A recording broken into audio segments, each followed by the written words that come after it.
ছিলাম তারা গরগিয়া বই আর ছোট মনে করছিলাম খাওয়াম ও ব্রাহ্মণ আছে বুঝুন তাইলে আমরা ভোজনটা শুরু করতে পারি কেন গো দিদি? তাই আজ কেমন করে লক্ষণ ভোজন দিচ্ছে লুচি পুরি মন্ডা গজা লবঙ্গ গাছে ঘিত ভাজন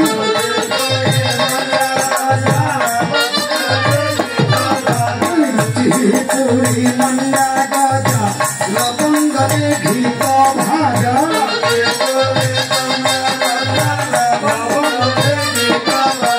রসগোল্লা দিল পাপে পাপে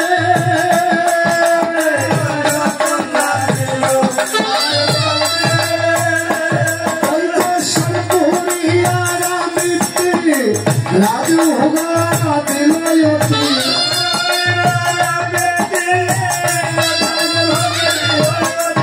পাপে দিল আরো সাগর কলা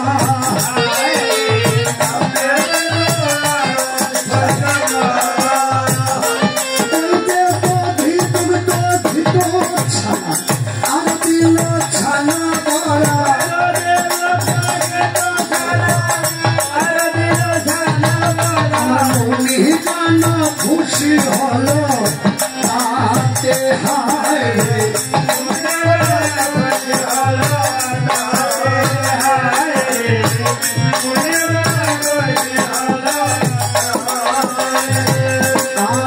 সময় যখন সকলকে ভোজন করিয়েছেন এমনি সময় প্রভু রামটাকে রেখে বলছেন মণি ঠাকুর কলহ শ্রবণ আজ আমি করাইব ৬০,০০০ মণি বরণ। তাই আমি বাড়িওয়ালাদেরকে জিজ্ঞাসা করছি রামায়ণের একটা বরণ প্রয়োজন হয় রেখেছি, যদি বরণ এখানে রেখে থাকে একটা থালে করে পান বরণ দক্ষিণা মৃত্যু আসলে আজ শুনো দিয়ে মন আজ করাইতে হবে ৬০,০০০ মণি। কারণ কি জানো শাস্ত্রে বলা আছে মুখ শুদ্ধ হয় পানে আর হাত শুদ্ধ হয় দানে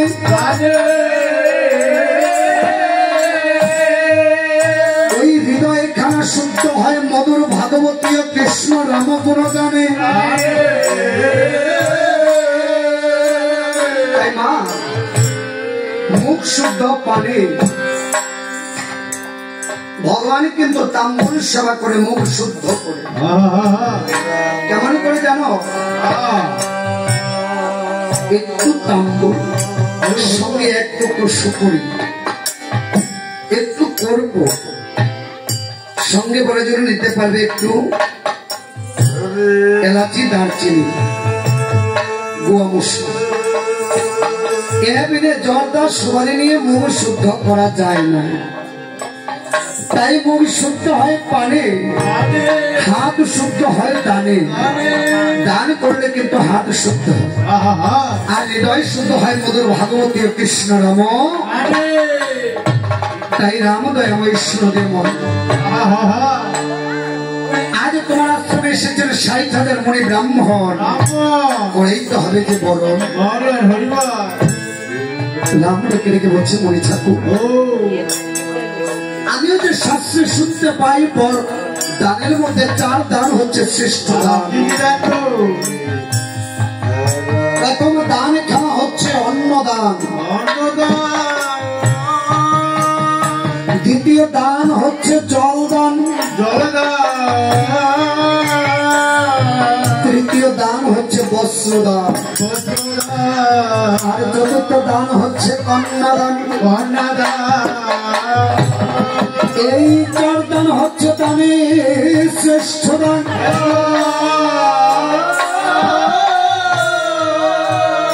তাই মনে ঠাকুর শুনো দিয়ে মন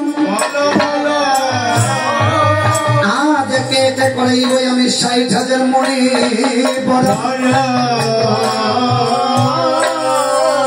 আজ বশিষ্ঠ মণি ডেকে রেখে বলছে থামো রামচন্দ্র থামো,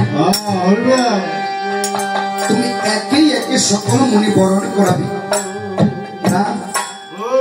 কোন মণিকে বড় করবে কোন মণিকে ছোট? কারণ ব্রাহ্মণ সমাজে যখন ব্রাহ্মণগণ একত্রে বসে যায় ব্রাহ্মণদের মধ্যে ছোট বড় বিভেদ করা যায় না। শুধু ব্রাহ্মণ নয়, যদি বৈষ্ণব সমাজে বৈষ্ণবগুলো একের সঙ্গে বসে বৈষ্ণবের মধ্যে কোনো ছোট বড় বিভেদ কেন জানো না? শাস্ত্র বলেছেন নবগুণে ব্রাহ্মণ সদ্গুণে বৈষ্ণব। শুধু ব্রাহ্মণ কারো জন্ম নিলে ব্রাহ্মণ হওয়া যায় না, আবার বৈষ্ণবের ঘরে জন্ম নিলে বৈষ্ণব হওয়া যায় না। কারণ কি বলেছে জানো? নবগুণে ব্রাহ্মণ হয় গো সদ্গুণে বৈষ্ণব হয়। নবগুণে ব্রাহ্মণ হয় গো সদ্গুণে বৈষ্ণব হয়। জন্ম যাইতে শুদ্র সংস্কার বিজয় উচ্চতে বেদ পঠের ভবেদ বিপ্র ব্রহ্ম জাতি ওই ব্রাহ্মণ। এই তত্ত্বগুলো একটু মন দিয়ে শুনবে। রামায়ণ হচ্ছে সেটা যেখানে শুধু রাম নাম নয়, আমি আসলাম একটু হেসে খেলে চলে গেলাম, একটু নর্তকীর মতো নৃত্য করে চলে গেলাম, এটা বাবা রামায়ণ হয় না। রামায়ণ হচ্ছে জীব শিক্ষা। আমার প্রভু রাম ত্রেতা যুগে যা করে গিয়েছে জীবের শিক্ষার তরে। তাই রামায়ণে আসলে কিন্তু তত্ত্ব শ্রবণ করতে হয়, যেন এই তত্ত্ব থেকে একটা তত্ত্ব যদি সঙ্গে করে নিয়ে যেতে পারো তবেই রামায়ণের শ্রবণটা সার্থক হবে। আর তত্ত্ব কীর্তনটা হয় গভীর নিশ্চিত। কারণ গৌর বলেছেন দিনে দিনে নিত্য কীর্তন ঈশ্বর দর্শন, রাত্রিতে রায় সর্বস্বরে রসনে আস্বাদ। অনেকে বলে মা অন্তরঙ্গ সেবা। আজ গৌরের প্রতিনিধি রূপে আমি দাঁড়িয়েছি এখানে, আমি নয়, আমার প্রভু গৌর এখানে দাঁড়িয়েছে। আর তোমরা সকলে কিন্তু বাবা রায় স্বরূপ।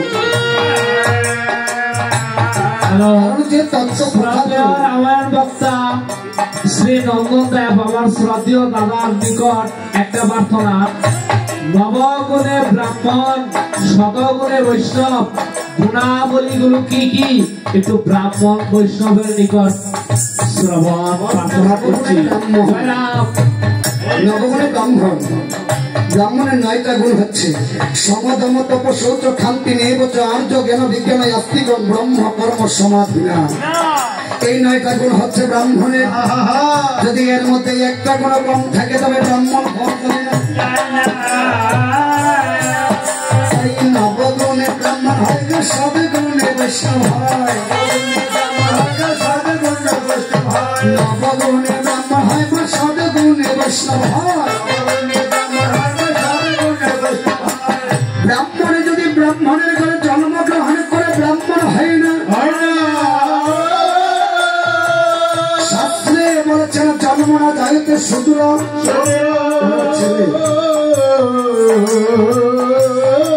সকলেই কিন্তু জন্মে শূদ্র থাকে। ব্রাহ্মণে যখন কাঁধে নবনালের পৈতনে উপনয়ন বলা হয়, তাকে বলা হয় উপনয়ন। জন্ম হয় দ্বিতীয় জন্ম। তাই সেই উপনয়ন নেওয়াকালে নাম হয় দ্বিজ। আর বেয়াদে পর্যন্ত ভবের বিপ্র। ব্রাহ্মণ ঘরে জন্ম নিলে অনেকে বলে বাবা আমরা ব্রাহ্মণের কর্ম করি না, শ্রাদ্ধ করি না, আমরা পূজা পার্বণ করি না, আমরা বাবা কি গোসাই বলে না বাবা, আমরা গোসাই সেবা খেতে যাই, আমরা অন্য কিছু খাই না। যদি ব্রাহ্মণ হতে যাও তবে মা বেয়াদে ছেড়ে কেহ না। কারণ সনাতন ধর্মটা বাবা মধুর, এটা ভণ্ডামি করার জায়গা নয়। যদি ব্রাহ্মণে কোনো জন্মগ্রহণ করে বেদ পাঠ না করে, বেদের কর্ম না করে, পূজা পার্বণ না করে, তবে সে ব্রাহ্মণ নয়। যখন সে বেদ পাঠ করবে, যা কিছু করবে, তখন সে হবে বিপ্র। ও বাবা, বৈষ্ণব কি বেদের মধ্যে?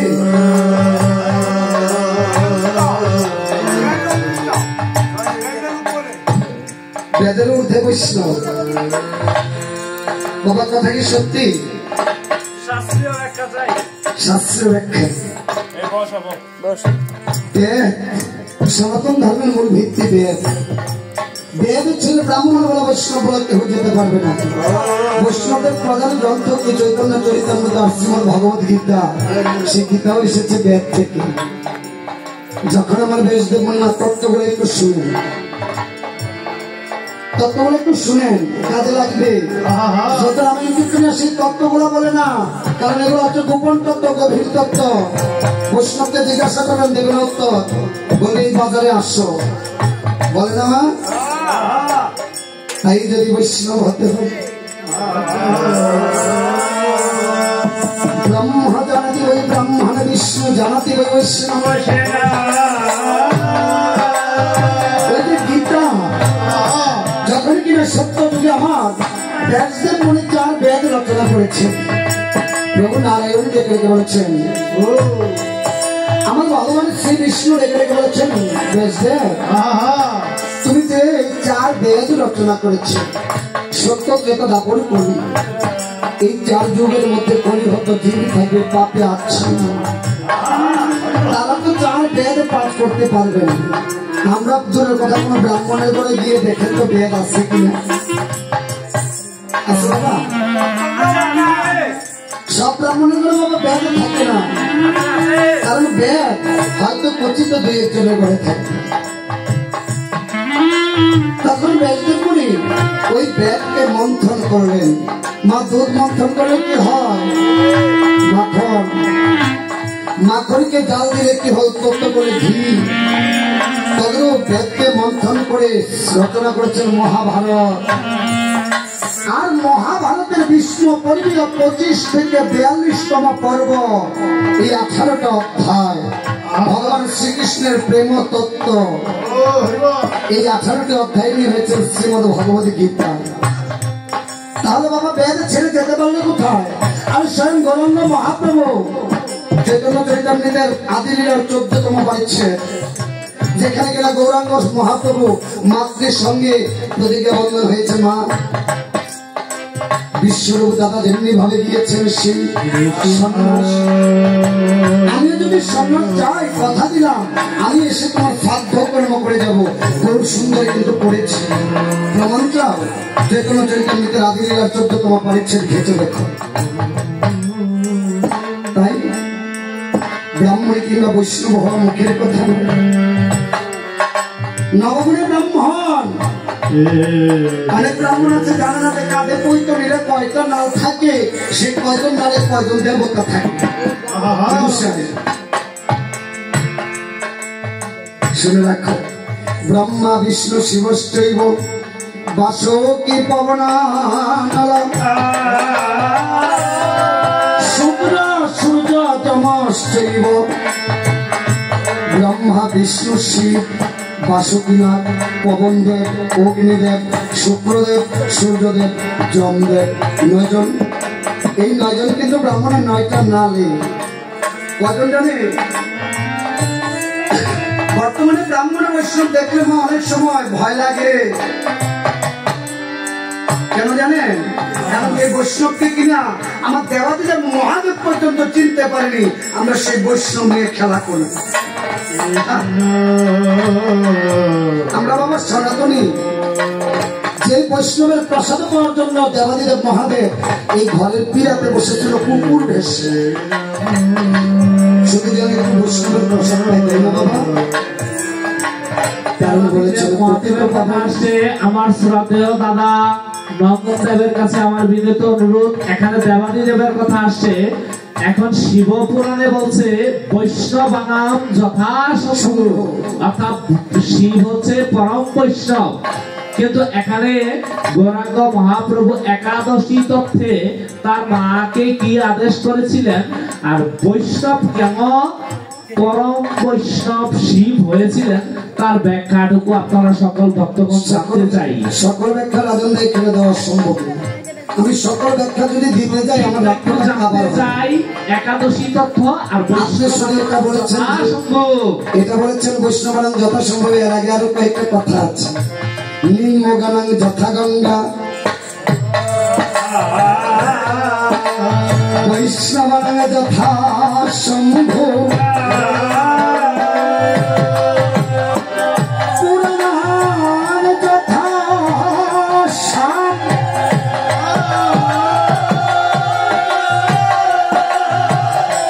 শুধু একটা কথা বললে হবে না, নিম্নগানাং বৈষ্ণবানাং যথা শম্ভু, তত্ত্বটা বলতে হবে। নিম্নগানাং যথা গঙ্গা বৈষ্ণবানাং যথা শম্ভু বেদানাং যথা শাম। বেদের মধ্যে শাম শ্রেষ্ঠ, বৈষ্ণবের মধ্যে দেবাদেবী শ্রেষ্ঠ, আর নদীর মধ্যে গঙ্গা নদী শ্রেষ্ঠ। একাদশী তত্ত্ব, একাদশী তত্ত্ব টান দিতে গেলে অনেকের গায়ে লাগবে, অনেকেরই গায়ে লাগবে একাদশী তত্ত্ব। বৈষ্ণব একাদশী করি, কিন্তু আজ পর্যন্ত জানলাম না একাদশী তত্ত্বটা কি। আগের দিনে অনাহার একাহার, পূর্ব দিনে একাহার, ব্রত দিনে অনাহার, পরদিনে একশর্য একাহার। যদি একাদশী করিতে হয় আহার নিদ্রা ত্যাগ করিতে হয়। কারণ বৈষ্ণব তখনই হতে পারবে যখন তোমার 10 ইন্দ্রিয় শরীরে গমন করতে পারবে। ইন্দ্রিয় কয়টা? 10টা না? ইন্দ্রিয় 10, আমি তো জানি 10। চক্ষু কর্ণ নাসিকা তল জিহ্বা বায়ু উপস্থ, এই তো 10টা মাত্র ইন্দ্রিয়। কি গো?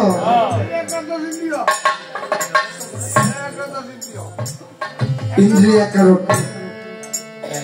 10 ইন্দ্রিয় হচ্ছে দেখা, আর 11 ইন্দ্রিয় হচ্ছে গোপন। 10 ইন্দ্রিয় দমন করে শরীর বুকে বশ করো।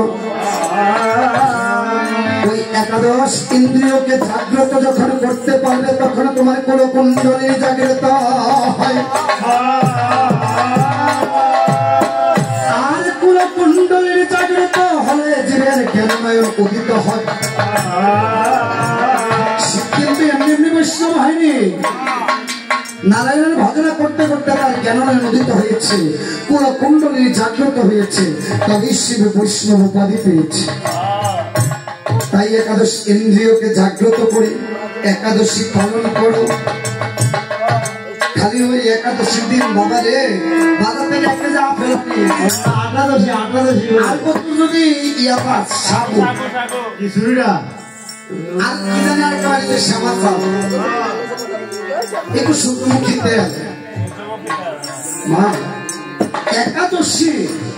একাদশ ইন্দ্রিয়কে জাগ্রত করে আহার নিদ্রা ভয় ত্যাগ করে আগের দিনে একাহার, ব্রত দিনে অনাহার, পরদিনে একসঙ্গে একাহার।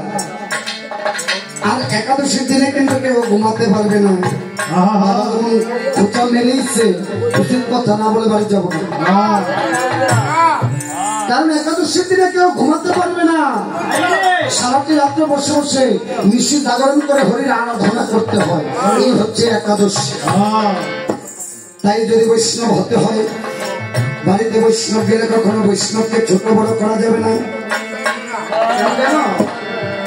ওই যে কাম ক্রোধ ত্যাগ করে বৈষ্ণব সঙ্গ ধরতে হয়, আবার কাম ক্রোধ ত্যাগ করে বৈষ্ণব সঙ্গ ধরতে হয়। এই ত্যাগতে থাকিতে বিন্দুমাত্র কামের গন্ধ হয় না কখনো প্রেম সম্বন্ধ। আহারের বাসনা কামনা থাকিতে বৈষ্ণব হওয়া যায় না। বৈষ্ণব যদি হতে হয় অহংকার হিংসা ত্যাগ করতে হয়। আজ এই বাড়িতে যত সাধুগুরু বৈষ্ণব এসেছে বাড়িওয়ালার কাছে বৈষ্ণব জ্ঞান যদি করিতে হয় একজন তার কাছে ছোট নয়। কারণ কি বলেছেন?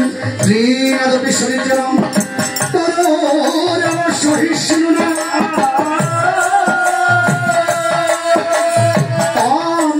মানবের কীর্তনীয় সদা হরি। বৈষ্ণব কাকে বলে? তৃণ থেকে নিচু হও, আর বৃক্ষ থেকে সহনীয় হোক। মানে না মানুষের বৈষ্ণবের কাছে কোনো অমানি নেই, সকলেই বৈষ্ণবের কাছে মান পাবে। কিবা ছোট কিবা বড়, কোন শাস্ত্র যদি প্রমাণ দেখাতে পারে। আমার অনেকে বলে রাত্রে কীর্তন করতে যাই, কীর্তন দেখলাম শেষ, তো বাবা তোমরা এবার বাইরে যাবে, বৈষ্ণব ভরসা করবে বাবা নেবেন না। কোন শাস্ত্র যদি দেখাতে পারে আমি আজীবন তার দাসত্ব গ্রহণ করব। কারণ বৈষ্ণব তত্ত্ব শ্রী শ্রী হরিভক্তি বিলাস 14তম অধ্যায় একটু ঢুকে দেখতে বলবেন বৈষ্ণব কি বলেছেন। এই বৈষ্ণবের কাছে কখনো ছোট বড় নেই, সর্বজীবের সমগ্র সেটা হয় বৈষ্ণব প্রধান। আজ তোমার গৃহে যত সাধুগুরু ব্রাহ্মণ বৈষ্ণব করেছেন গমন,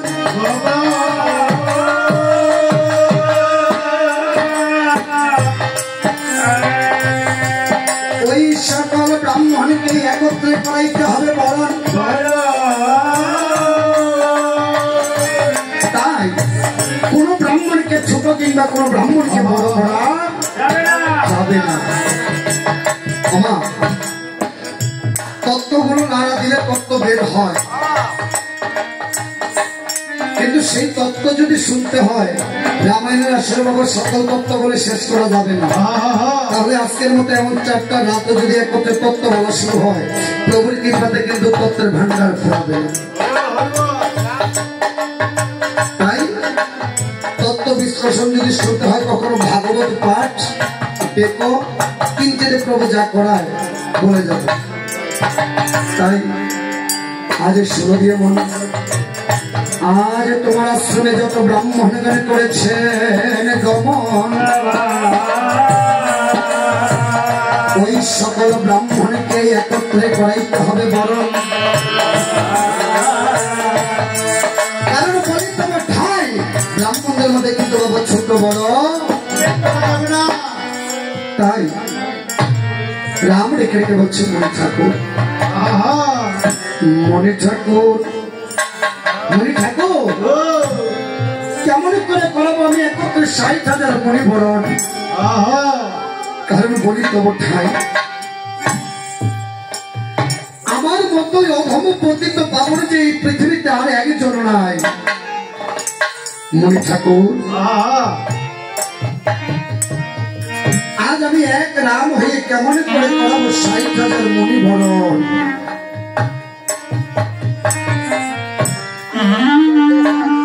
এমনি সময় লক্ষণ রেখে রেখে বলছে দাদা গো, দাদা থাকিতে তোমার চরণের দাস লক্ষণ,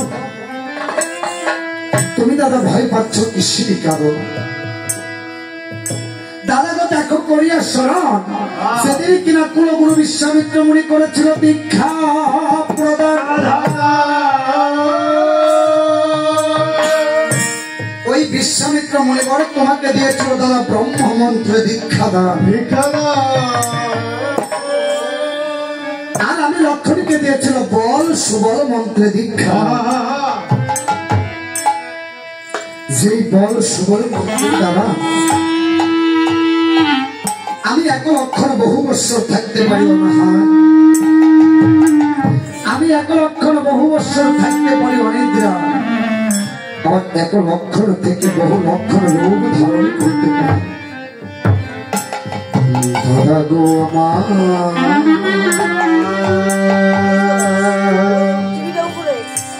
আজ যদি তুমি প্রভুর কৃপা হয়,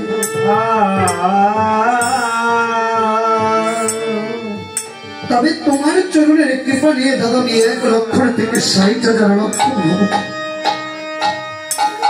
কিন্তু দাদা শাস্ত্রে শুনতে পাই গুরুর কৃপা বিনে নাকি জীব কখনো পার হতে পারে না। আবার এটাও বলেছেন পিতা গুরু মাতা গুরু গুরু জ্যেষ্ঠ ভাই তার চেয়ে অধিক গুরু ভজনের শেখা। দাদা আজ কৃপা করে তুমি লক্ষণকে কৃপা করে দেবে, যেন আমি 1 লক্ষণ 60,000 লক্ষণ হই তোমার এই পাপের অযোধ্যাকে পাপ শূন্য করিবার তরে সকল মনিকে আমি বরণ করতে পারি।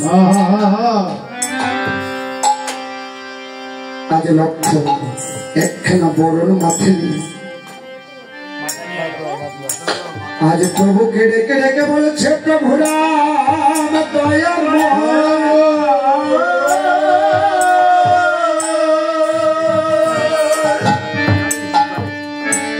এত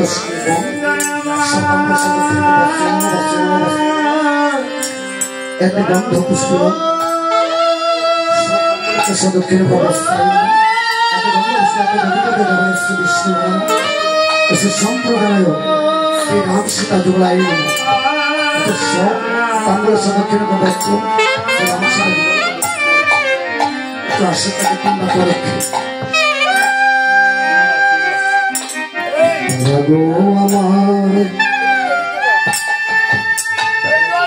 দাদা গো আমার,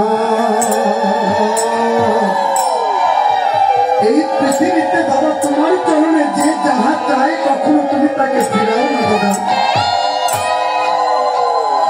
আজ আমি লক্ষণে তোমার চরণে করেছি আত্মসমর্পণ দাদা গো। ভিক্ষা চাহিলে মানুষ নাহি ফিরায়, তোমার দুয়ারে হারে পাতিল যে ফিরাবে কি তুমি তাই। শুধু ভক্ত সঞ্জয় যারা বৃন্দাবনে বসেছে, আজকের এই মধুময় বৃন্দাবনে যারা এসেছে, সকলের তো একটা না একটা মনোবাসনা আছে, তাই না বাবা? তাই সকলের মনোবাসনা গুলো আজ প্রভুর চরণে একটিবার হাত করজোড় করে, সকলে হাত জোড় করে প্রভুর কাছে যার যার মনোবাসনা গুলো খুলে বলো। সবাই হাত জোড় করে যার যার মনোবাসনা প্রভু রামের চরণে খুলে বলো। চাহিলে মানুষ নাহি ফিরায়, তোমারে হারে পাতিল যে ফিরাবে কি তুমি তাই। তব চরণ ধরিয়া ডুবে মরি যদি রবি কলঙ্ক ভুবনে রামের চেতনে 1 লক্ষ থেকে 60,000 লক্ষ হয়ে একত্রে 60,000 মুড়ি বরণ করেছেন।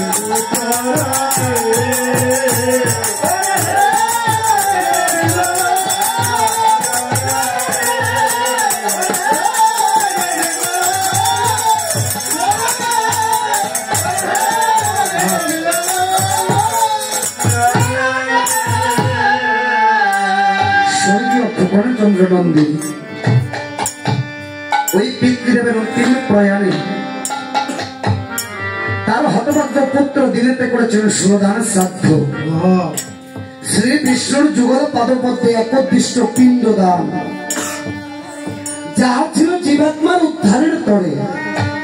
আর রাত্রিতে পরমাত্মার আহার, পরমাত্মার সন্তুষ্টির জন্য দান করেছিলেন মধুর রামায়ণ গুণগান। কারণ রাম নামে জীবের আত্মশুদ্ধি, কৃষ্ণ নামে জীবের আত্মশুদ্ধি, রাম নামে হয় জীবের মুক্তি।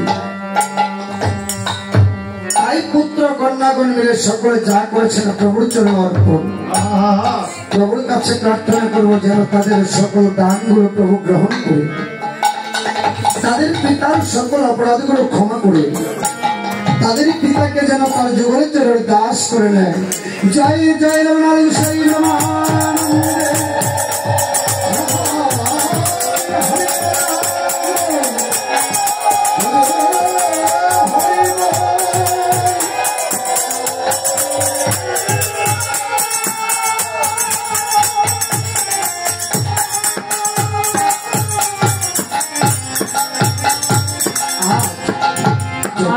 শ্রদ্ধেয় দাদা নন্দন দেব, তাহার সম্মান রক্ষার্থে আমি একটা কথা বলবো।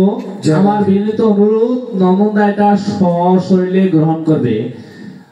গত সপ্তাহের রবিবার নারায়ণগঞ্জ বন্দর উপজেলার ইসদার থানা এই নন্দনদা রামায়ণ কীর্তন পরিবেশন করেছিলেন, কিন্তু নন্দনদা ওখানে একটা সংক্ষিপ্ত ব্যাখ্যা দিয়েছিলেন যে গৌরাঙ্গ মহাপ্রভুর আদেশ অনুযায়ী একাদশী করলে কি হয়, না করলে কি হয়।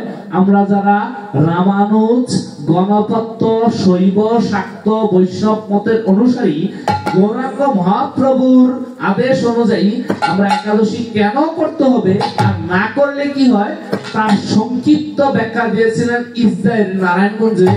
যদিও সেখানে শ্রাদ্ধ বাসরে আমি মন্ত্রবাচক হিসাবে ছিলাম, রাতে ছিলাম না, কিন্তু আমি লাইভ দেখেছি। কিন্তু পরিপূর্ণ ব্যাখ্যা নন্দনদা হয়তো সময়ের কারণে দিতে পারে নাই। আমি বলবো যে একাদশীর সম্পূর্ণ ব্যাখ্যাটা আজকে নন্দনদা আমার দিয়ে যাবে। একাদশীর জয় রাধে। একাদশীর পরিপূর্ণ ব্যাখ্যাটা দাদা আমি এখানে দিতে পারবো না। যদি একাদশীর সংক্ষিপ্ত ব্যাখ্যাটাও প্রয়োজন হয়, সেটা হবে আমার যে কোনো একটা পাঠের আসলে। কারণ একটা কথা মনে রাখবে, এই বিদ্যাটা হচ্ছে মুখস্থ। সংক্ষিপ্ত ব্যাখ্যা আশাবাদী। আমি এই যে মধ্যখান দিয়ে থামিয়ে দেওয়াটা কিন্তু বাবা আমার একটু সমস্যা হয়ে যায়, কারণ আমার এই ভাবটা কিন্তু ধরে আনতে কষ্ট হয়। আমার আরো অনেক দূর পাল্লা যেতে হবে, কারণ বাবা একদিন কীর্তন তো এক মাস টানা কীর্তন করতে হবে। আমি রাজেন্দ্রের কাছে এটা বলবো যে এটা এখন নয়, কারণ বাবা যেহেতু খোঁচা দিয়েছেন কিঞ্চিত বের হয়েছে, তাই তো, তার মানে গুরু যদি কৃপা করে বাবা সবটাই বের হবে। তাই সবটা আমি এই মুহূর্তে বর্ণনা করতে পারবো না। আমি এটা অন্য সময় আপনাদের এখানে অধিবাস কীর্তনেও আসবো, 19 জ্যৈষ্ঠের কীর্তনে, তখন আমাকে এই প্রশ্নটা কেউ জিজ্ঞাসা করবেন, কারণ ওই আসরটা একমাত্র থাকবে এই তত্ত্ব নিয়ে। তাই চরণ ধরে বলবো, এই আসরে আমাকে আর কিছু যদি জিজ্ঞাসা করা হয় দাদা, তাহলে আমার বিঘ্ন ঘটে যাবে। আমি দাদার কাছে এটা ক্ষমা প্রার্থী। আজকে এই আসরে আমি এই উত্তরটা দিতে পারলাম না, কারণ বাবা আমার পালাটার অনেক দূর নিয়ে যেতে হবে। জয় রাধে। তাই আজ যখন এমনি ভাবে 60,000 মুনিকে করেছেন বরণ, এমনি সময় প্রোগ্রাম দেখিবারে পায় সকল মুনি বরণ হয়েছে, কিন্তু একজন লক্ষণ বরণ হাতে দাঁড়িয়ে আছে। তাই আজ প্রোগ্রাম ভাবে মনে মন, তবে কি বেশি হয়েছে আমার একজন লক্ষণ, নাকি আমার কোন মুনি গোসাই কম এসেছে? আজ প্রোগ্রাম ধারস্থ হয়ে দেখিবারে পায় আসল মধ্যে যেন বাল্মীকি মনে অনুপস্থিত। তাই আজ এটাকে রেখে বলছে, ওরে আমার যোগ্য পূর্ণ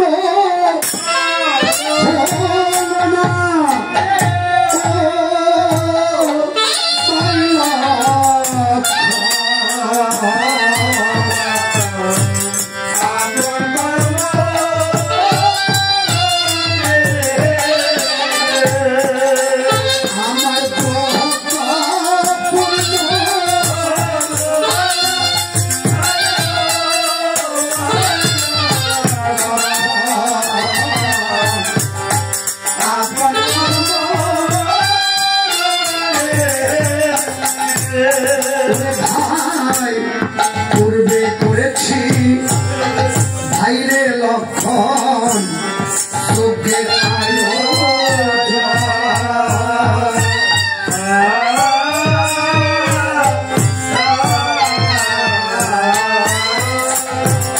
সেদিন লব পুষে করল আমার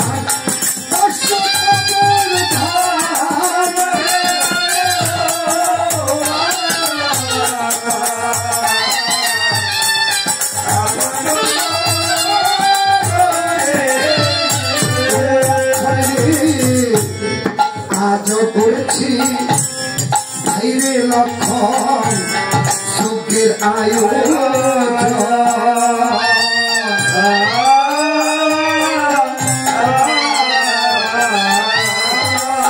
ওই দেখো বাল্মীকি মুনি আসছে নাইলে অযুতা ভোগা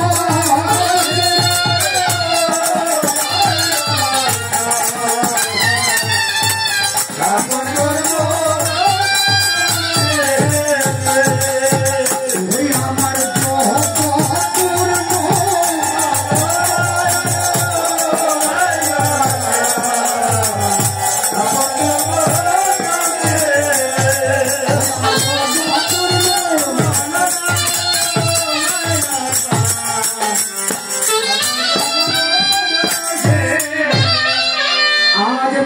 বৈশিষ্ট্য রেখে রেখে বলছে না বলি তো আমার ঠাই একজন যদি না আসে যোগ্য পুরন শাস্ত্রে তাই শুনো দিয়ে মন যদি বাল্মীকি মনে করিতে পারো আনয়ন তবেই করতে পারবে অষ্টমের যোগ্য বলি তো আমার ঠাই তা রেখে কিন্তু বাবা যোগ্য শাস্ত্রে তাই আজ প্রোগ্রাম ভাবে মনে মন গোমা বাল্মীকি মনে আনন্দে কেমন করে তাই হনুমান আজ বসে আছেন মুখ ভার করে বলতে কি বাবা হনু ওই গেল রে ও বাবা হনু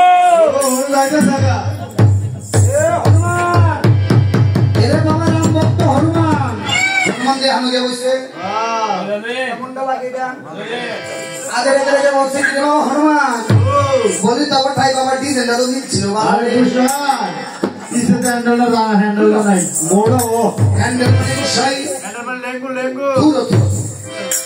না বুঝছি আপনার করে বেরোলে কিছু কোন যে কিভাবে পাই হনুমান বিষয় আরে একটু রাম ভক্ত হনুমান আমার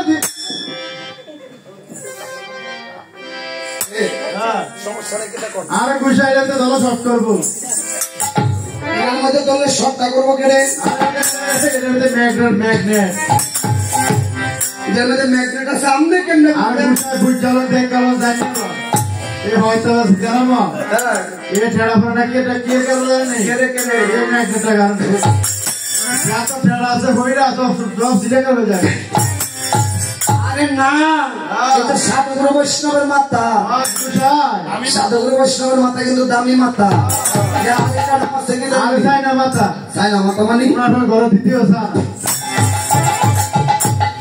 আমি এই দাদুর দিদি যদি আজকে এই সরব থাকে তো তুই কে আজকে বাইতে পারবি আসলে দিন জানা নাই ওই জায়গা হে দাদু দিদি লে বাইক দিলে তো সেটা তোর ডরে আসলে গেছে আগো তাই শুনো দিয়ে মন আগে রেখে রেখে বলছে বাবারে হনুমান বলি তো আমার ঠাই তুই বিনা বুঝি রামের আর কোনো গতি নাই হনুমান মনে মনে চিন্তা করে বিপদে পড়ছে তো বিপদে বললি তোকে হনুমান বাবা যাও হনুমান বাবা যাও এলাকা তো হনুমানের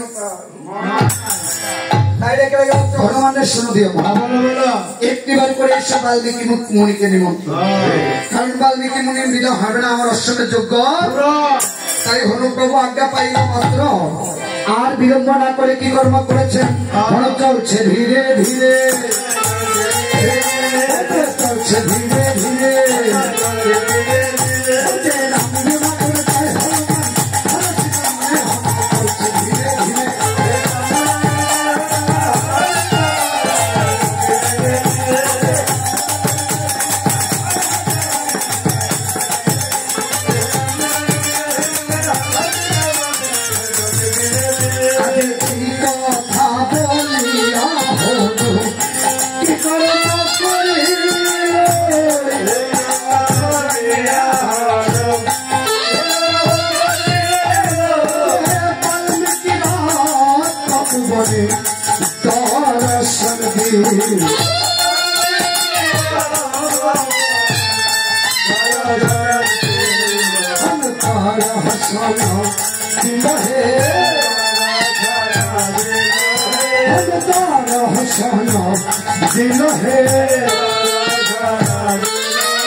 आज हनुमान वाल्मीकि तप बने গিয়ে হারিয়ে চায় ওই বেটা বাল্মীকি যেন ধ্যানে বসে আছে কেমন করে ধ্যান করছে গো বাবা বাল্মীকি মানে ধ্যান করছে আমার মাথায় নিয়েছেন একটা খড়ের আটি পাশে বেঁধে রেখেছেন দুই খেলা ঘরের চালা ঘরের আটি দিয়ে ঘরের চালাতে বাবা ছানি দেয়নি আটিটা মাথায় নিয়ে বসে আছে এমনি সময় হনুমান দেখিবারে পায় ওই অদূরে যেন বসে বসে দুইটি ছোট্ট ছোট্ট মুনি বালক আজ বসে বসে খেলা করছে তাই হনুমান যখন দুটি শিশু বদলে খেলা দর্শন করছে আজ হনুমান ডেকে ডেকে বলছে কি কাকে দেখছেন? ওই যে লব মুখে দেখে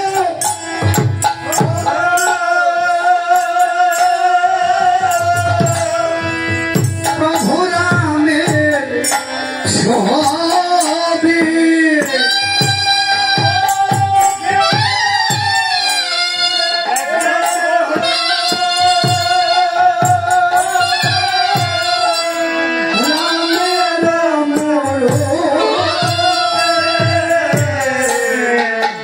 সম্মুখে দেখে হনু এই তো মা জানো কি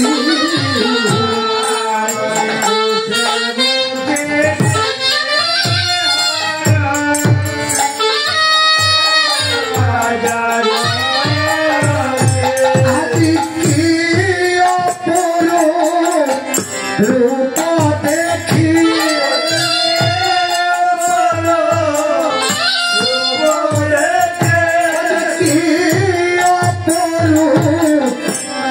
রূপ দেখিয়ে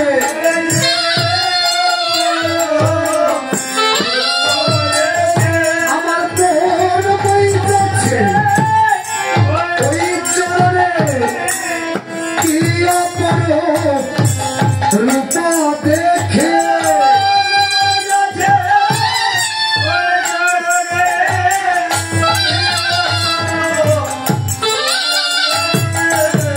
ভগবান যখন দুটি শিশুকে দেখেছে মনে মনে চিন্তা করেন এমন দুটি অপরূপ রূপান্বিত শিশু আজ বাল্মীকির তপবনে বসে বসে খেলা করছে, কিন্তু মনের কোনো মায়া হয় না। কারণ যেই দুটি শিশুকে দেখে মনে হয় এই জন্য প্রভু রাম মা সীতা বসে আছে। তবে বাল্মীকি মুনি এমন দুটি শিশুকে ধোলাতে ফেলে রেখে আজ কেমন করে ধ্যানে বসেছে। মনের ধ্যানটা ভঙ্গ করে আমাকে জিজ্ঞাসা করতে হবে, কেন ঘরে নাটিটা মাথায় নিয়েছে, ঘরখানে কেন বানায় না? যদি মনের ধ্যান ভঙ্গ করতে হয় তবে যে আমাকে একটু রাম নাম গাইতে হবে। তাই হনুমান আজ রাম নাম গাইছে। হনুমানের সঙ্গে সকলে রাম নাম গাইবে যেন ভববন্ধন থেকে মুক্তি পেতে পারি। জয় রাম জয় রাম জয় রাম জয়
এমনি ভাবে রাম গুণাগুণ করেছে। বাল্মীকি মুনি ধ্যান ভঙ্গ হইয়া যে দেখিবার ওই হনুমান যেন বসে বসে রাম নাম গাইছে। তাই বাল্মীকি ডেকে ডেকে বলছে, কেরে আমাকে আমার মধুমাখা রাম নাম শুনিয়েছে।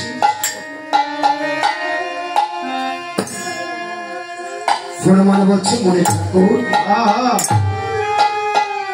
আমি তো তোমাকে সেই রাম নাম শুনিয়েছে মনে বসে। মনে ঠাকুর একটিবার একটা কথা জানতে চাই। কি কথা গো? কেমন কথা জানো মনে গোস্বামী? এই পৃথিবীতে এত বড় বড় দালানে কোথা বাড়ি গাড়ি থাকতে মনে থাকে,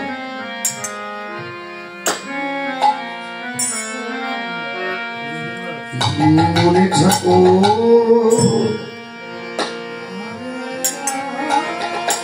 এই পৃথিবীতে এত বড় বড় দালানে কোথা বাড়ি গাড়ি থাকতে মনে গোস্বামী, তুমি কেন এমন করে একটা খড়ের আটি মাথায় নিয়ে রেখেছ? তুমি কি পারো একখানা ঘর ছেড়ে নিতে মনে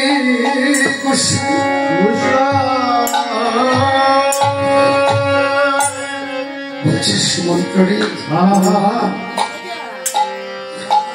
আমি একখানা ঘর চাইতে গিয়েছিলাম হলো, কিন্তু আমার ঘরখানা যে ছাওয়া হয়নি কেন জানিস? কেন কেন? ওই যে দুটি চালা দেখতে পাচ্ছিস, ওই চালাখানি আমি ছাইতে গিয়েছি।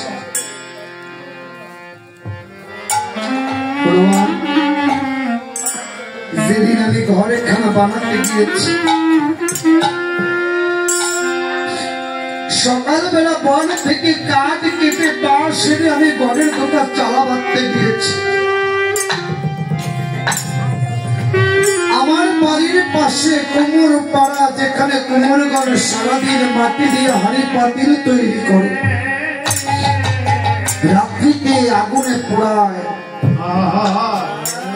যেই চোলাতে বাবা পোড়ায়, চোলাটার নাম হলো বাসনা।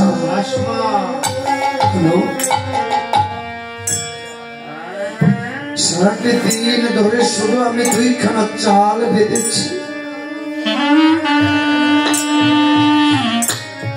কিন্তু দিন গড়িয়ে বেলা গড়িয়ে বিকেল চলে এসে সন্ধ্যা এলো প্রায়, আমার ঘরখানা ছাওয়া হয়নি। আমার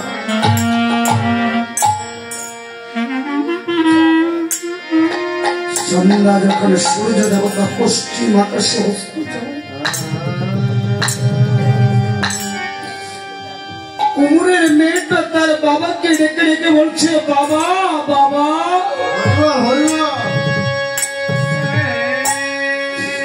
বাবা গো, বেলা কাজে চলে যায়, বাসনায় আগুন দেবে না বাবা।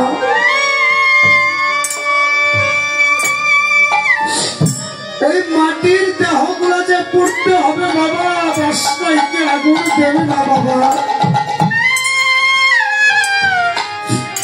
ভগবান, ওই কন্যাটির ডাক শুনে আমার জ্ঞান উদয় হল। কেমন জ্ঞান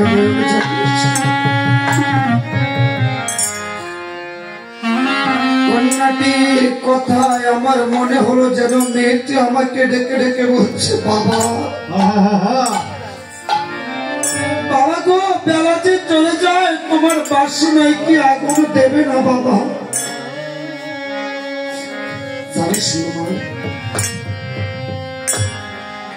কত শখ করে ঘরখানা বাঁধতে গিয়েছিলাম,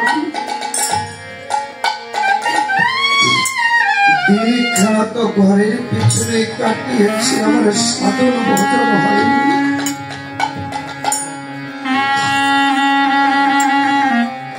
ভেবে দেখলাম যে ঘরখানা বানাতে যাচ্ছি, সেই ঘরে কি আমার চিরদিন থাকবে হলো।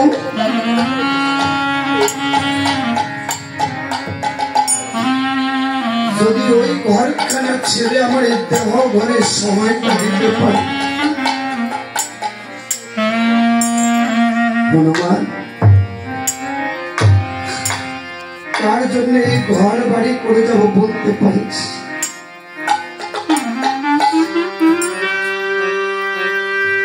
তাদের জন্য ঘর করে যাব, বাড়ি করে যাব, তারা কি আমায় মনে রাখবে হনুমান? হনুমান,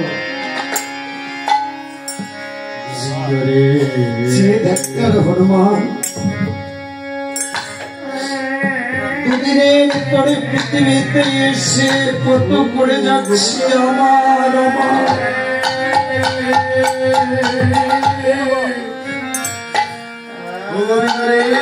আমার ঘর, আমার সংসার, আমার বাড়ি, আমার পুত্র, আমার পরিজন, কিন্তু যেদিন চলে যাব সেদিন কি আমার কিছু সঙ্গে যাবে?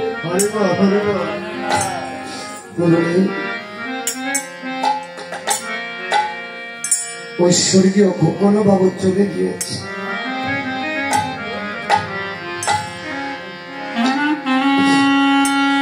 আরো তোমার আশা ছিল পৃথিবীতে আরো কটা দিন বেঁচে থাকবে, আরো কিছুদিন পুত্র কন্যা স্ত্রী বন্ধু বান্ধবকে নিয়ে বেঁচে থাকার তো আশা ছিল। কিন্তু বাবা, সময়খানা যার যখন আসবে তখনই তাকে বিদায় নিতে হবে। সেই ঘর কারা বাঁধতে গিয়ে সারাটি দিন কাটিয়ে দিয়েছে হনুমান।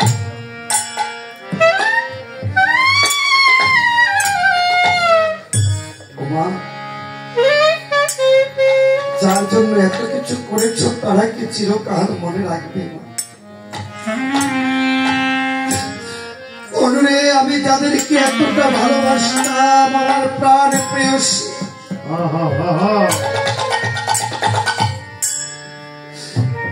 ওই ঘর খানাতে সুন্দর করে খোকন বাবু কিন্তু একটা খাট বানিয়েছিল যেন কয়েকটা দিন একটু ভালো শুতে পারে।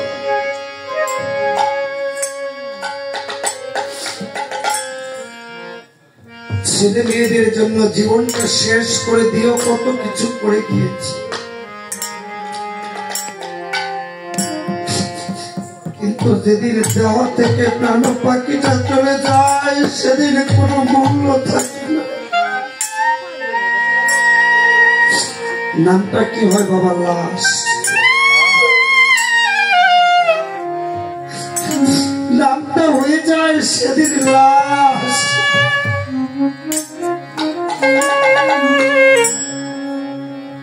দেহ থেকে প্রাণ পাখিটা চলে যাওয়া মাত্র প্রাণ প্রেয়সী স্ত্রী ডেকে ডেকে বলে তাড়াতাড়ি ঘাট থেকে নামা, তাড়াতাড়ি ঘাট থেকে নামা, ঘাটে রাখিস না।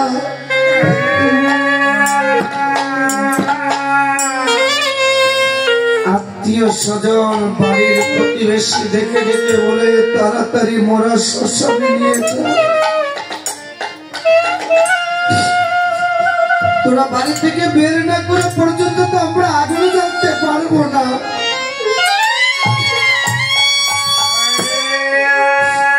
বাবা, ছেলে, যেই ছেলেকে এতটা ভালোবেসেছি সে হয়তো গলায় গামছা নিয়ে মানুষের দ্বারে দ্বারে গিয়ে রেখে বলবে, ওগো তোমরা কে কোথায় আছো? আমার বাবা মারা গিয়েছে, তোমরা লাশটা দাহ করে যাও।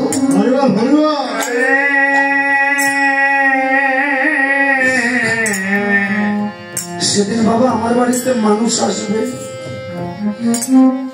আমার বন্ধু বান্ধব আত্মীয় স্বজনের সকলে এসে একটা নাম ধরে ডাকি দেবে, হরি হরি বলা, হরি বল বল, হরি হরি বলা, হরি বল বল, হরি হরি বলা, হরি বল বল, হরি হরি বলা, হরি বল বল।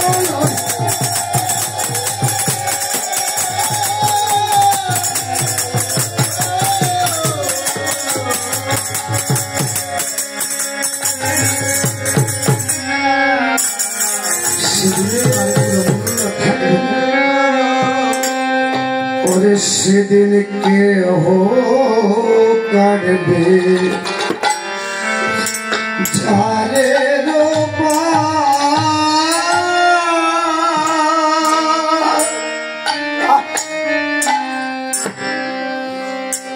কে হো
সেদিনে তোমার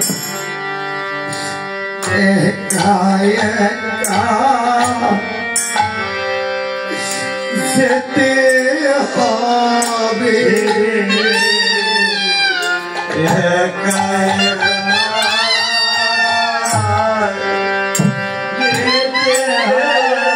মনরে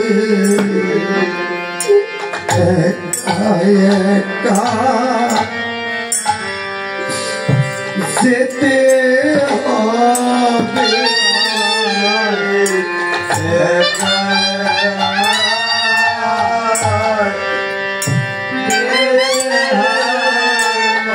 তোমার স্ত্রী পুত্র না সঙ্গে যাবে মন, একা একা যেতে হবে,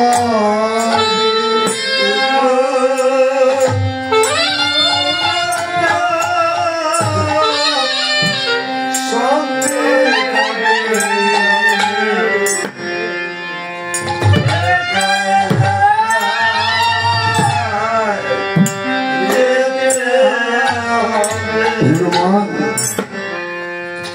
আজ কিসের উপরে এত কড়াই গোড়ায়, যেই ঘরখানায় আমার আমার করছো, যেদিন চলে যাবে ঘরখানা পড়ে রবে,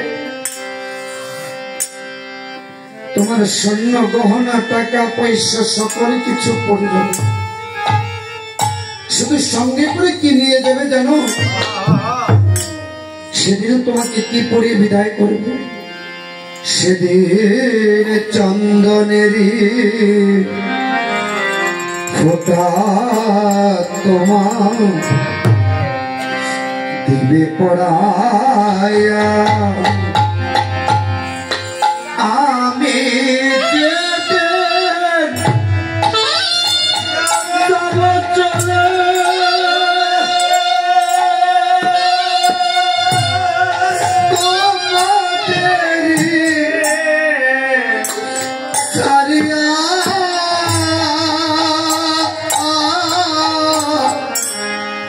চলে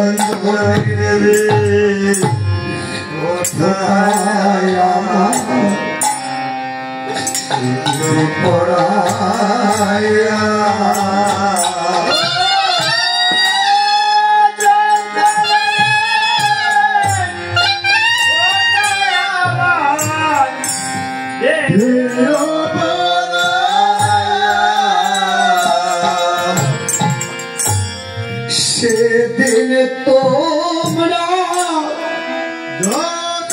যতটা করো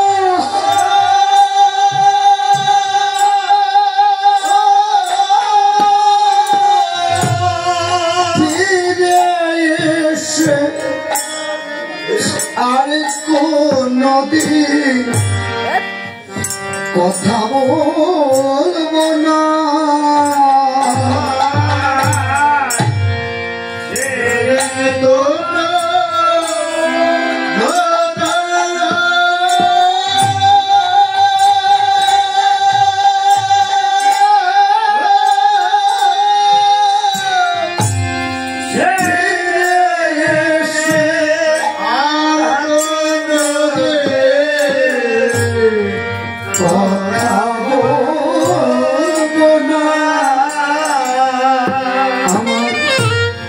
সবে কিছু মনে সবকে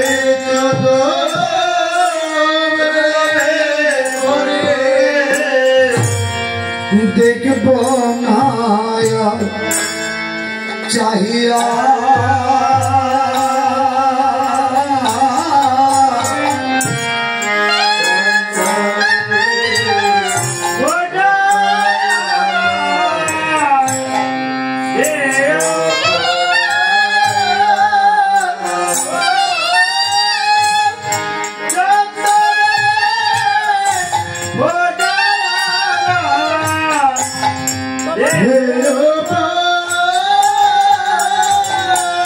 আমার পুত্র কন্যা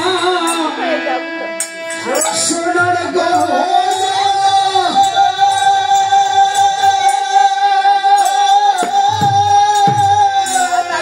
ফেলে যাব বন্ধু বান্ধব বিষয় বাসনা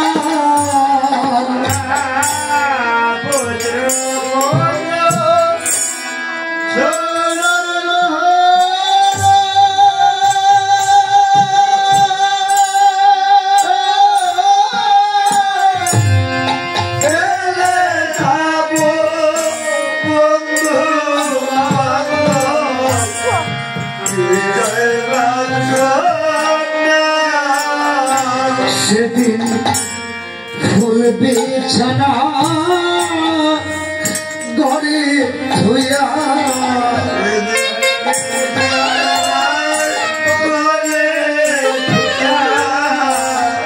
রব শ্মশান ঘাটে শুয়া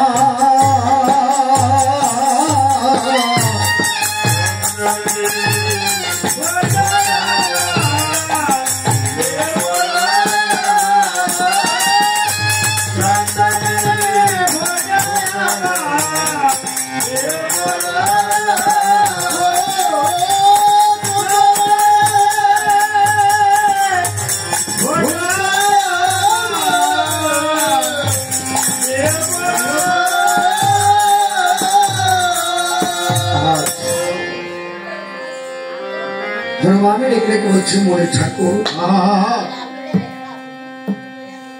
আমি তোমার কথা কানে বুঝতে পেরেছি মনে গোসাই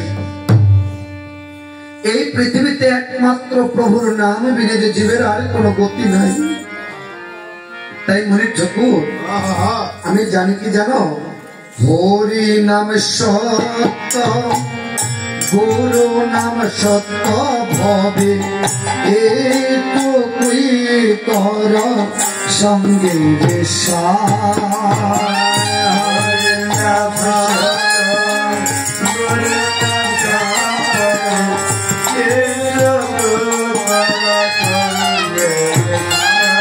আমার আজ যে মুখে কিরণ নীতি বলছ পুত্র আপনা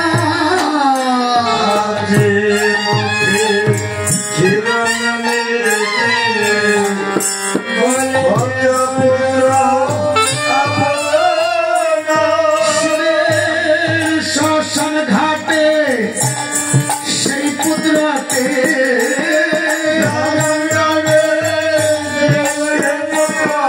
তোমার মুখে দেবে আগুন ছাই হরি নাম সত্য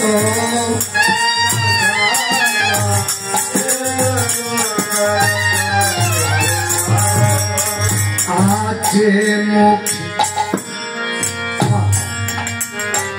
আজ যেখানে বাসর সজ্জা তোমার, কাল সেখানে হবে শ্মশান ঘাট।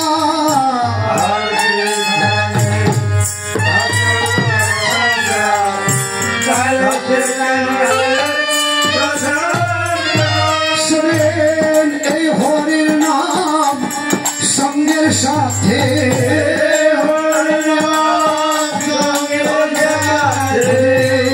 কিছুই সঙ্গে যাবে না। হরিনাম সত্য, গুরুনাম সত্য, এই তো করা সঙ্গে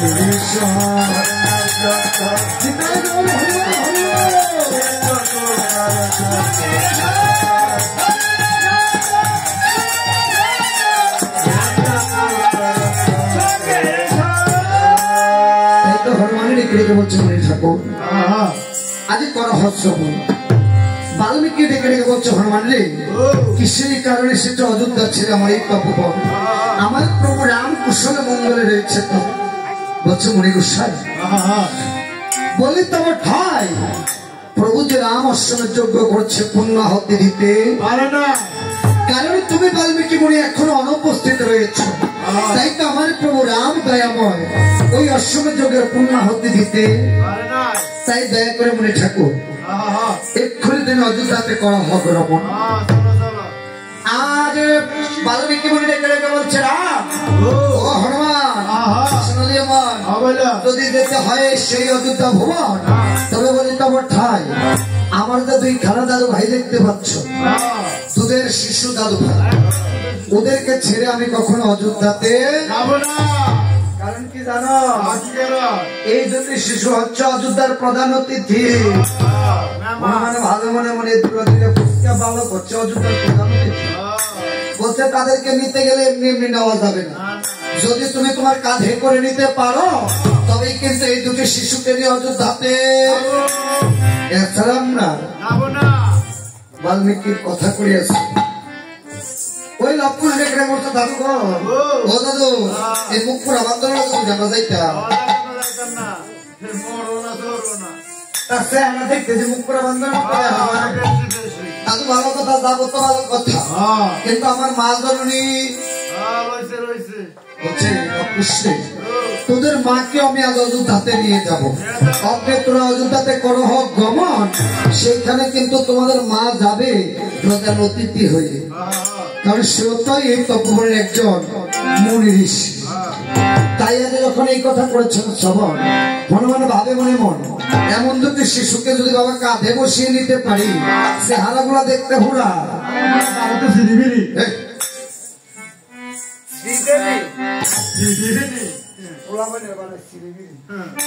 দেখছেন হেঁচকিরা যে দিচ্ছে ওরা গম শরীর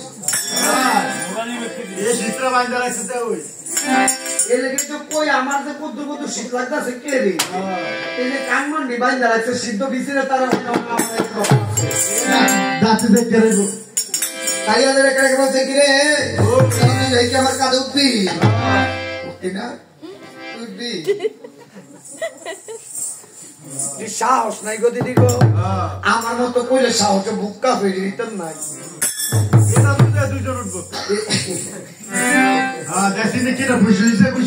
আমি নাই তাই শুনো দিয়ে আজ হনুমান এখন পরম দুটি শিশুকে যখন কাঁধে বসিয়েছে, চরণ দুটি হৃদয় মাঝে ধরে হনুমাতে দেখি বলে পায় এই চরণ বক্ষে ধরে যেন রাম গুণাগুণ গায়, তাই রাম গুণাগুণ গাইছে হনু ভাবি দেখছে আপন মন, অযোধ্যা ভুবন মাঝে দুটো প্রজবার আসন।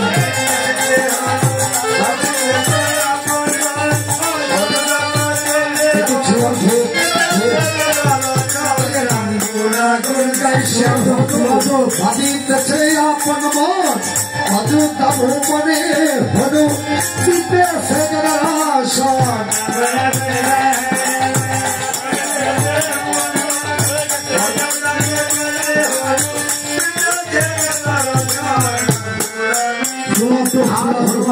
একটু ছোঁয়া দিয়ে ধূপটা ধরে নেবেন।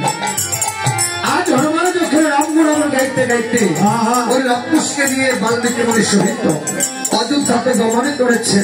এমনি সময় রেখে বলতে কি গমন সাই বলে তোমার ঠাই নিমন্ত্রণ যদি সীমাগো তোমার কি মনে নাই? আমাকে তো কেউ নিমন্ত্রণ দেয়নি, কারণ আমি ছিলাম ধ্যানে মগ্ন। তাই রেখে বলছে শোনো দিয়ে আজ এসেছি যখন তবে পূর্ণ করিব, তবে সেই অশ্বম যুগের পূর্ণ হাতে বলছে যজ্ঞ যদি যজ্ঞ করিতে হয় সম্পাদন, তাহলে করাইতে হবে সত্য গান গান। বলছো মনে গোসাই দিয়ে মন সঙ্গে যে দুইটা শিশু এই যে দুইটা দুধের বাচ্চা বলে তাকে উঠছে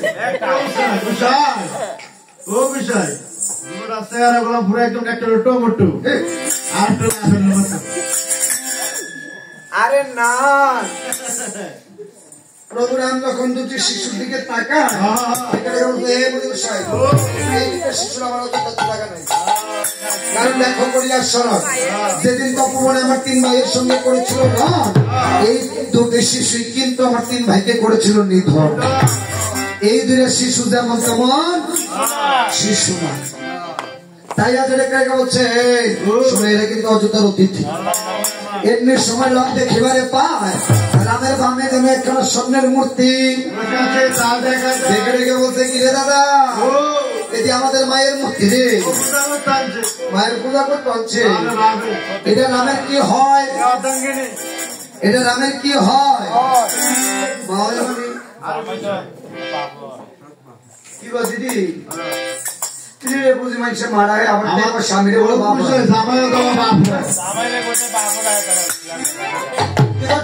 স্বামীরে কি বাদ দেয়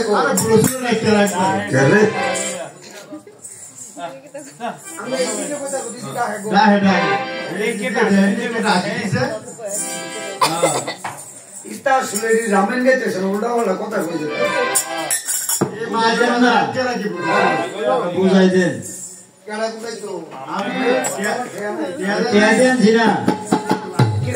কেমনে বাপটা হে কয়ে দিচ্ছা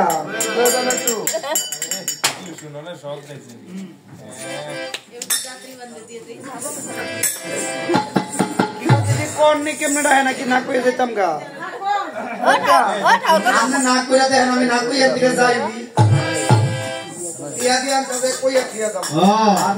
কেমনে বাপটা কেউ উপরে বললো আমার দোষ নাই হ্যাঁ কেমনে যদি কারোর উপরে পরে মাঙ্গো কিন্তু দেখো কিছু কিছু মায়েরা আছে যারা যখন বাজার থেকে এর শার্টটা খুললে থুই মায়েরাও কিন্তু দিয়ান করে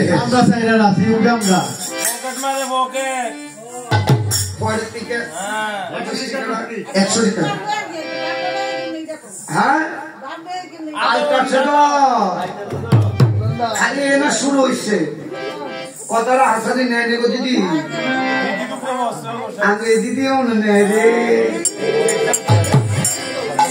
বালা কথা টিয়াটুয়ারি একখানা নিয়ে জমা বাবা রে টিয়া দেখে ইন্দুরে খায় কিন্তু আমি মা দিদি বটে এমন ভাবে বইতে হে ইন্দুরে সু হতে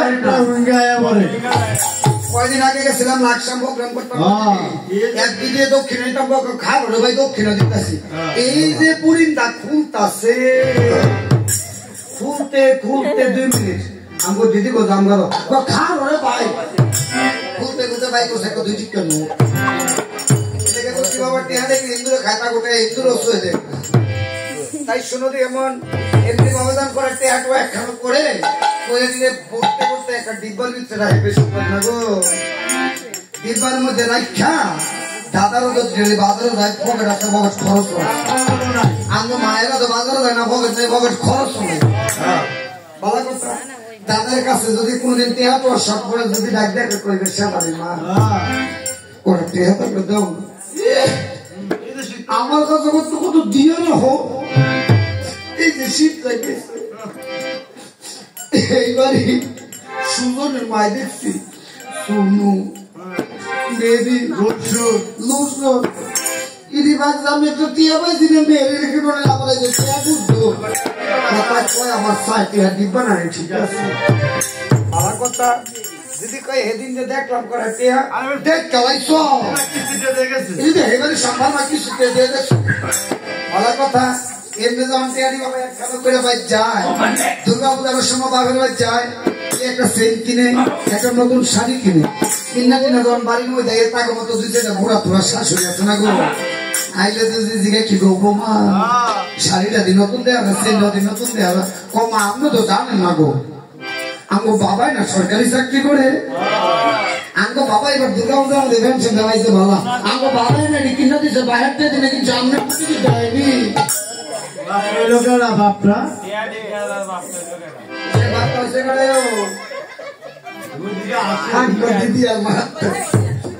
তবে শুনে দিয়ে মা তোমরা হচ্ছে ঘরের লক্ষ্মী ভাণ্ড থেকে করিবে না হরণ কারণ স্বামীর ভাণ্ড হচ্ছে তোমাদেরই ভাণ্ড আর বাবা গো কিছু দোষ আছে যদি ঘরের দিদি রাখো 10টা টিয়া দিয়ে দেবো তার কেটে কেটে চালা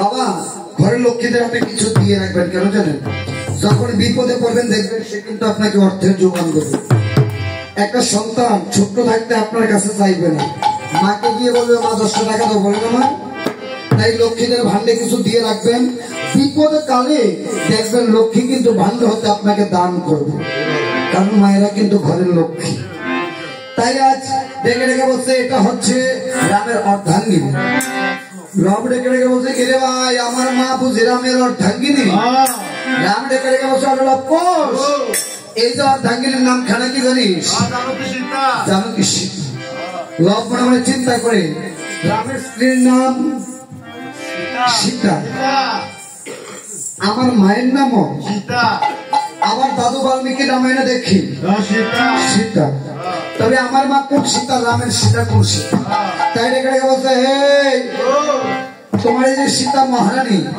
সে কোথায় তাই